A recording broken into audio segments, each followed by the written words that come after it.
Hello and welcome to Valley View News. I'm Ava Sear. And I'm Josiah Valenzuela. This Sunday, Turning Point USA will be holding a public memorial service in honor of a conservative activist and co-founder Charlie Kirk. The celebration will take place at State Farm Stadium in Glendale, Arizona.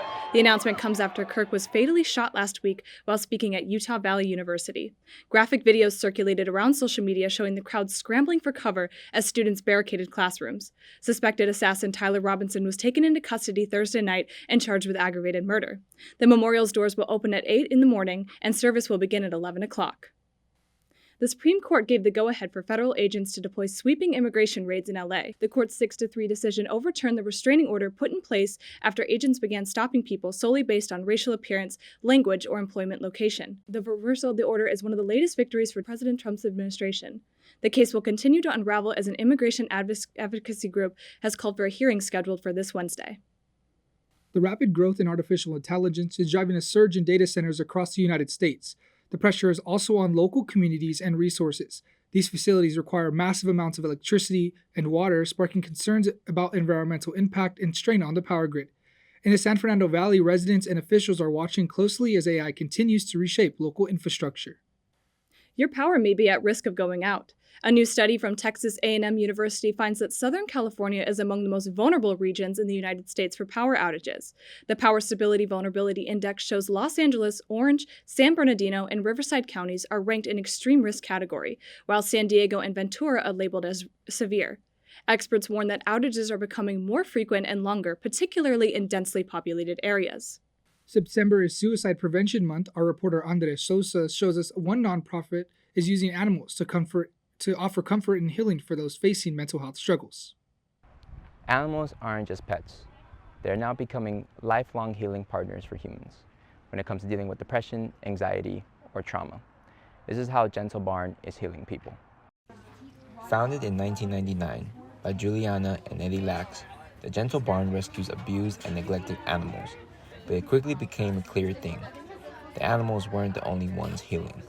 We rescue animals that have nowhere else to go, whether they're too sick, too scared, or too lame to be adoptable. And we take them in, and then once they're healed, partner with us to heal people with the same stories of abuse and neglect. Through special programs, trauma survivors, at-risk youth, and veterans connect with animals who have lived through their own trauma and survived. Well, we had a woman that lost her cat in the fire. She wasn't able to save her.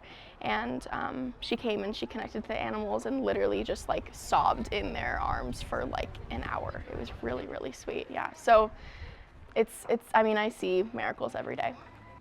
In a world that often moves too fast, the Gentle Barn reminds us to slow down, breathe, and connect with nature, with animals, and with ourselves.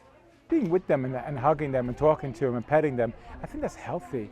I think that exchange of love, and they're unconditional. That is unconditional love. They'll give it and receive it. It's clear, when it comes to healing, sometimes the best therapy doesn't come from a person. Instead, it comes from a hoof, a paw, or a wagging tail.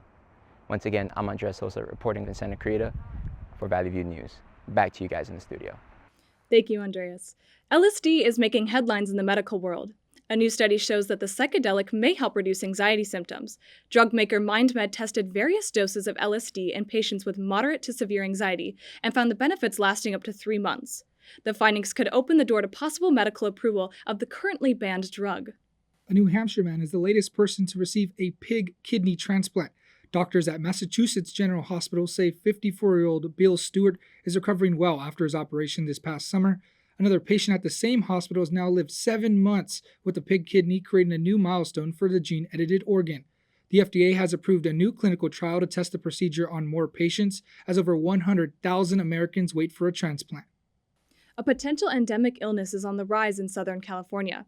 Chagas disease, spread by the kissing bug, can stay hidden in the body for years before causing heart failure, stroke, or even death. People often ignore initial symptoms for the parasitic disease, such as a flu-like illness or rash, while others may not have any reaction. Experts say the parasite has been found in local wildlife, including Griffith Park. Health officials urged testing because the disease can be treated if caught in time. Ron DeSantis' administration is facing backlash after the organization announced its plans to remove the school vaccine mandate. It's much more important that parents be able to dictate the health of their children than anyone else, and anyone else includes the government or any other entity. Since the announcement, doctors are sharing mixed reviews on the potential nullification. The state is already witnessing a lag in school vaccinations. Whereas in public health, you do care about the person next to you. And I think President Trump alluded to that. He has just seriously crippled his ability to get on top of epidemics should they occur. And given that attitude, I have no doubt they will occur. As Florida continues to become the first state to eliminate vaccine mandates, infectious diseases continue to run rampant throughout academic institutions. Aging on Earth takes years, but in space, it may only take months. A UC San Diego study partially funded by NASA found certain human stem cells age faster in space, losing their ability to regenerate. Experts warn long missions could weaken astronauts' blood and immune systems. However, early results suggest that cells can recover once back on Earth. Having trouble reaching your protein intake? Starbucks may be the answer. The coffee shop chain announced it's entering the protein maxing game with new protein cold foams and lattes. The enhanced cold foam will add about 19 to 26 grams of protein per grande drink. The protein-boosted lattes will add about 27 to 36 grams. Cold foam flavors include seasonal favorites, classics, and new staples. Starbucks is yet another national chain to join in on the protein trend. First, streaming platforms denied sharing access to households. Now Amazon is ending its membership sharing abilities. Starting next month, the mega online retailer is preventing Prime members from sharing their membership with those outside of the primary address. Amazon is replacing its prior membership sharing program with Amazon Family, which allows account holders to share free 2-day shipping as well as other perks. Wall Street's winning streak kept rolling, with all new 3 major indexes closing at record highs. The S&P 500 rose almost 1% on Thursday, marking its third straight record. Investors are betting the Federal Reserve will cut interest rates within the week for the first time this year. That hope comes after new data shows inflation at 2.9% in August and the signs of cooling job market with more Americans applying for unemployment. When we come back, Los Angeles is celebrating community and culture. We'll show you how El Grito is kicking off Hispanic Heritage Month. Halloween Horror Nights is back with all new attractions, but parkgoers are growing more frustrated. That story and more coming up in entertainment. And in sports, the Rams are set to take on the Super Bowl champs, while the Chargers are gearing up for a divisional showdown. Plus, the struggling Dodgers look to get back on track for the playoffs.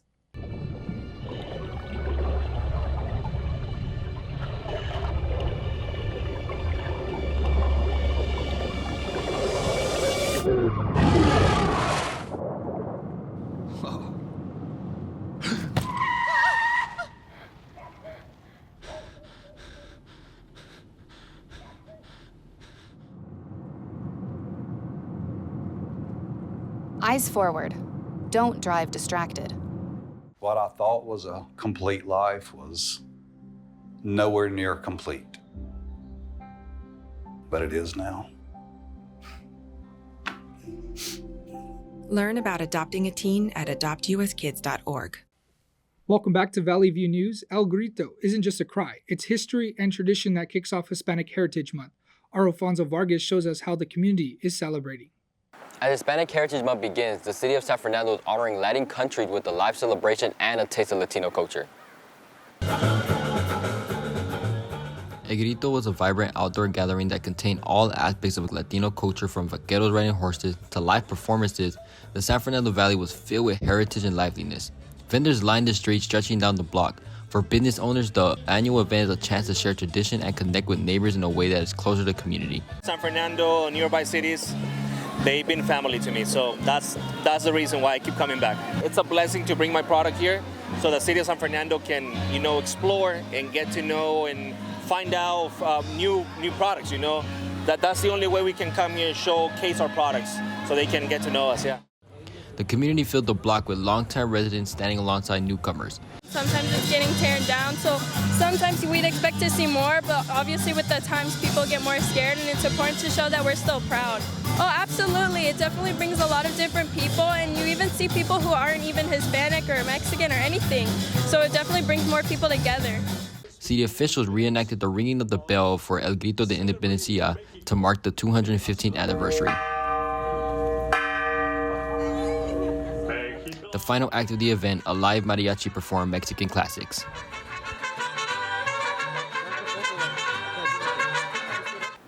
That was one way to kick off a special cultural celebration that represents Hispanics. But that's all for me. Reporting in San Fernando, I'm Alfonso Vargas. Back to the studio. Visitors are facing the real horrors this Halloween season at Universal Studios' Halloween Horror Nights. The highly anticipated annual event is leaving many attendees frustrated, as long lines and extreme wait times are plaguing the experience, with most mazes surpassing 3 hours. Halloween Horror Nights will haunt the theme park for the next month and a half, leaving guests to decide which is scarier, the monsters or the dreadful delays. You've created a creature of the night. Lady Gaga is continuing the mayhem going into next year. The mega artist is extending her Mayhem Ball tour, kicking off in 2026 at the Desert Diamond Arena in Glendale, Arizona. Gaga's popular tour will expand its destinations in 2026 to Atlanta and Boston, as well as add-on shows at the Kia Forum and Madison Square Garden. Gaga's current North American leg will wrap up with 3 shows in Chicago starting on September 15th.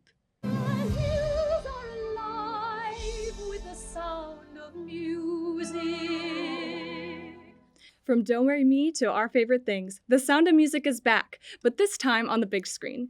The beloved classic starring Julie Andrews and Christopher Plummer returns to theaters this week in a newly restored 4K version to celebrate the 60th anniversary of the film's release. Next week, fans can bring it home with a 4K Ultra HD and Blu-ray version. The film, winner of 5 Oscars and 2 Golden Globes, also inspires a North American stage tour hitting 80 cities. Fans have plenty to cheer for this week, and the excitement isn't slowing down. Our Alfonso Vargas has the latest in sports.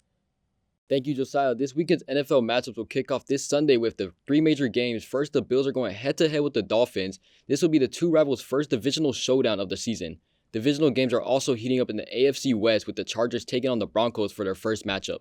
The Rams seek revenge in their first game against the Eagles since being knocked out of the playoffs last season. Monday Night Football is packed with excitement, as the Lions and Ravens, 2 of the last season's most explosive offenses, go head-to-head in a shootout. Over to MLB, the playoffs just a few weeks away, teams are jockeying for positions. The strength of schedule plays a role, with the Dodgers leading the way in that category. They face the San Francisco Giants, whom they've had success beating in the season, but the Giants have been on an absolute tear in September. Still, it does not stop there, as their battle continues to get even tougher, playing one of the best teams in baseball, the Phillies, in a 3-game series right after.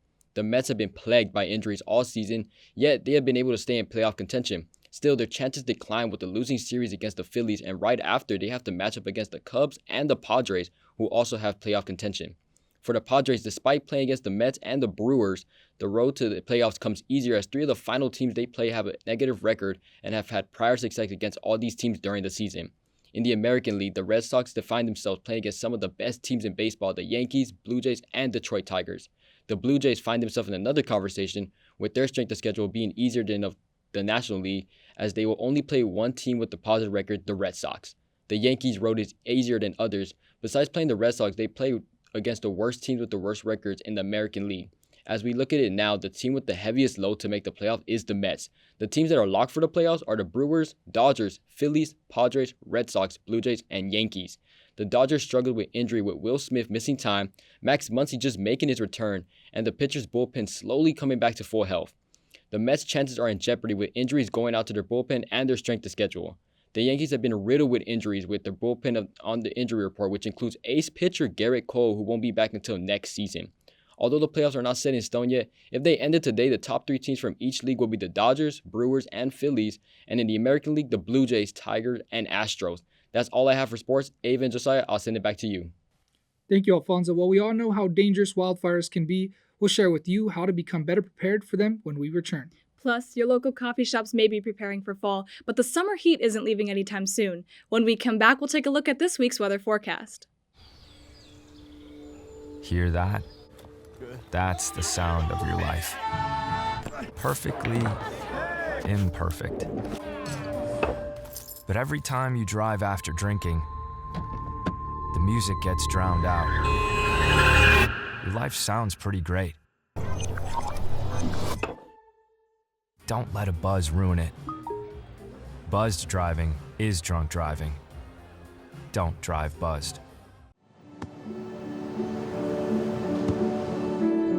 I don't remember how it started. Go to that. Our back and forth. It always came back. Dad! You probably don't remember what you told me. That was perfect. But I heard every word.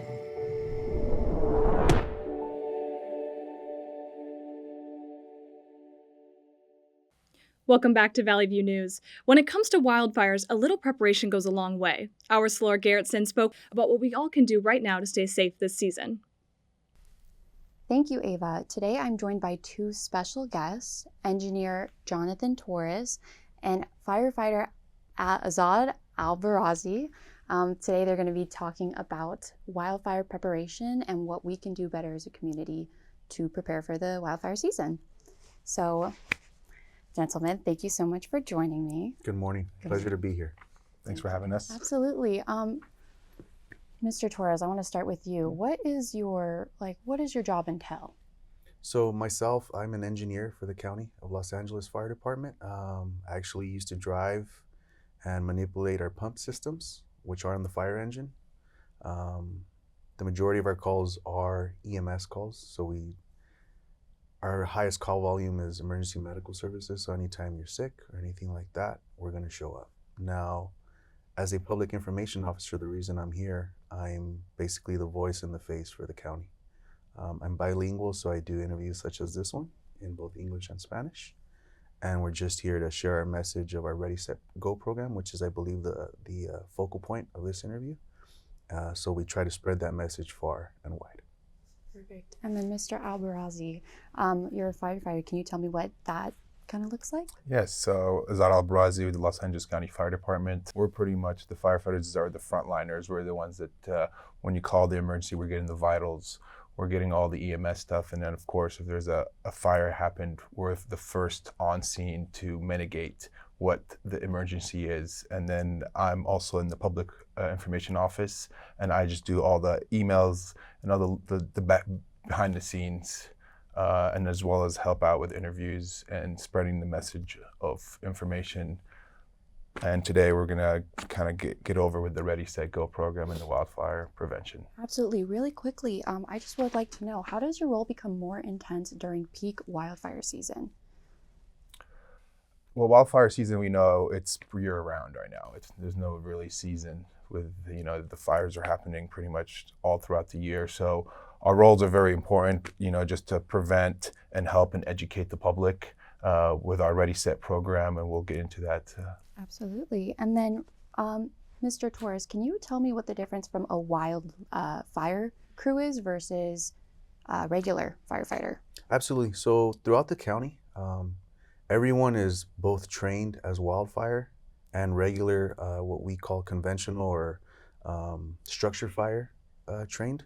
So there is no difference for us within the fire department. What we do have is a camp crew that's specifically trained to stay out in camps near the wildland-urban interface.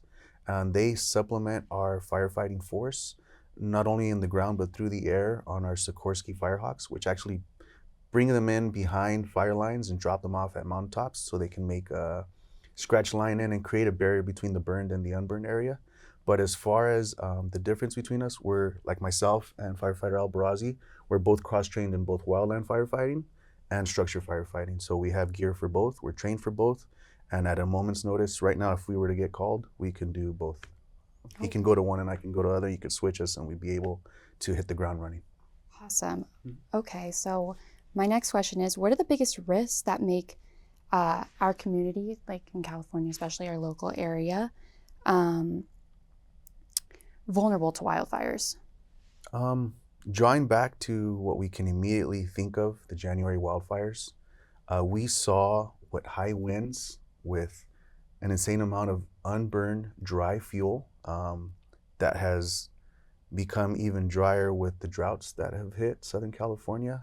We do, although we don't like to think so, we live in a desert climate. The fact that we brought water to LA and established a city, if you drive outside the city, you immediately see the dryness. Right now, we're going through a drought. We've seen a large drop in precipitation here in the Southern California region. Now, due to that, coupled with high amounts of heat, so very hot days, like the last heat wave that we had a couple weeks ago, that coupled with dry fuel and lack of water is just ripe. It's a tinderbox, as we like to say, and unfortunately, fire season has become, like my firefighting counterpart said, year-round. We're no longer, August, September, October, November, December. We normally get rains December, January. Now we're starting to see the fire season turn year round, so we always have to be ready for that. So, Mr. Albert Barazzi, I know that you're referencing your pamphlet that you have in your lap right now. My question to that is, how can families and homeowners prepare for a wildfire? So it starts with your family, kind of have a plan, and then hardening your home. That means cleaning all the dead weeds around your home, any overgrown brush, kind of lollipopping your bushes, any overhang over your rooftops, kind of limb those down. Your screens, your vents, make sure they're kind of protected with 1/8 of an inch of a screen so ambers don't fly in there. And then have a plan with your community, with your family, know your escape routes, have a go bag, an emergency, pretty much anything that you can think of, you can put it in there in a go bag. We'll get into that, and then pretty much get ready, set, go. Touching on that point, we actually brought the pamphlet with us. He'll hold it up for us here. That's our Ready, Set, Go program, which can be accessed at our website, which is fire.lacounty.gov. If you /RSG or Ready, Set, Go, you'll find the program. And in there, you're going to find all the main points for preparing, getting set, and actually going through it, whether you have to evacuate or shelter in place. But if we really wanted to touch like the most important parts of that evacuation plan for like a wildfire and or even a flood or any type of disaster where you need to evacuate and or shelter in place, we'll touch the 6 Ps, and I'll go through them right now. So first one is people and pets. We have to be ready to prepare. If we have maybe non-ambulatory older generation at home or younger babies and or pets, disabled pets, we got to be ready at a moment's notice to be able to get up and go. Part of the Ready, Set, Go program, one thing we think about is like vehicle. We want to be able to get out, egress. Not only knowing your way out one way, maybe second or third tertiary backup plans. Where are you going to go? What happens when cell phones are down? Number 2 is papers and your phone. Cell phone's huge now. That's our main way of communication nowadays outside of computers. So any important documents, we want to make sure we bring them with you. Prescriptions, medicines, glasses, anything you may need for a health condition is going to be key. Number 4, pictures, memorabilia. There's things that we are irreplaceable in our home. So we want to go through those things and make sure we either have backups, maybe a roll of film or somehow digital format of it, but make sure we have backups. And if we don't, we want to make sure those things are at within 5 minutes, you can grab them and go. Next one is personal computer. So obviously our cell phones, our pads, our tablets, our laptops, anything that can fit in your car and you can get in a timely manner, we're going to encourage you. And then lastly, plastic, currency, credit cards, cash, whatever you can that you can grab to go within those 5 minutes to get out and be egress ready is going to be key. And again, you can find all that information as well as the go bag and any additional information at our Ready, Set, Go program at our website. And then, Mr. Albarazi, I wanted to touch on the go bag.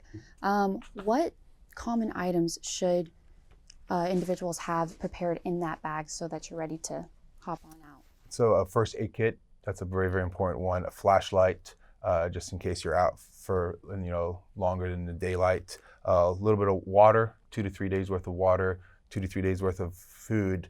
All the Ps the 6 Ps that we kind of went over. Radios, kind of communications, just in case your cell phone does not work, at least you can have some radio communications. Some type of tool, you can maybe shut off your gas. That's maybe later on, you can just put that there. Glow sticks for nighttime, and then anything that you can think of that you really might need. But those kind of a general overview of what essential stuff that you need, and then we have more list on our website. Awesome. Mr. Torres, I wanted to ask, what are some common mistakes people make when they're getting up and going? Like what items are forgotten in the go bag typically? Forgotten, maybe when we put them together, we kind of don't make it a habit of revisiting the go bag from time to time. Batteries do go bad. I've seen batteries corroded in several of our items at home. I know other people do that as well. Maintaining enough food and water, not only for one person, but for as many people as are being evacuated. So it's key. not just one bottle of water per person, but think about what you're going to need not only for yourself, but those that may or may not be at your home, as well as your pets, pet food, things that we might not think of that they may need, medicine for our dogs or cats or whatever pets we do have. Weather's going to be key, whether it's warm or cold. We want to make sure we take clothing that's appropriate for the season, as well as maybe some bedding, maybe a pillow, blanket, something to make it a little more comfortable. And then obviously maintaining the context. I know when we have to evacuate, there's moments and times where people make the decision to stay rather than the recommendation of either a warning and or evacuation, mandatory evacuation. We always want to be ahead one step. If you're getting a warning, I would treat that as a mandatory evacuation. And at the point of mandatory evacuation, you should have already left your home. So I always want to encourage the people of the County of Los Angeles to maybe take a step in advance, go through our Ready, Set, Go program, make their plan, make their go bag, and be ready to evacuate at a moment's notice. Don't take it lightly. Keep the phone alerts through alert system on your cell phone. Keep those active. Don't silence them. We know those are key, especially during sleeping hours, maybe from the hours of midnight to maybe 6 a.m. And just keep a foot of what's going on in the immediate area. Well, thank you so much, gentlemen, for joining me today. Once again, Mr. Torres, Mr. Alvarez, it's been a pleasure. Likewise. I'll send it back to you in the studio. Thank you, Sulor. Staying prepared is key during fire season, and the weather plays a big part in that. Our Andres Sosa joins us now with a look at the forecast and what conditions could mean for fire danger this week. Last week, weather has been very unusual, with thunderstorms occurring halfway to break up the scorching week. Taking a look ahead of this week's forecast, you might not want to put the sunblock away because that summer heat isn't going anywhere soon. For the San Fernando Valleys, we'll be expecting sunny skies with highs in the upper 80s. However, expect to see some cool down as the lows will be in the mid-60s. Moving over to downtown Los Angeles, the heat isn't letting up. Expect to see the high in the low to mid-80s, similar to the valleys. We'll see lows dipping into the mid to upper 60s. For the beaches, clear and sunny skies are ahead. Expect highs to be in the upper 60s to around 80, with lows reaching lower to the mid-60s. Looking at the Inland Empire, this week will be sizzling, with highs ranging from the upper 80s to low 90s. We'll see a cool down with temperatures spanning from the upper 50s to upper 60s. And that's a look at this week's forecast. Back to you two. Hip hip hooray! The big reveal shows it's a boy. John Ball Zoo in Garland Rapids, Michigan hosted a gender reveal party for its newborn pygmy hippo after the tiny tot arrived earlier this month. First-time father Jahari did the honors, cracking open a watermelon packed with blue jello and blueberries to share the surprise. Beyond the cheers, this little calf marks another important step in conserving the species. That's all for us at Valley View News. I'm Josiah Valenzuela. And I'm Ava Sear. For more stories any time of the day, see our YouTube channel at Valley View News and our Instagram page at Valley View News CSUN.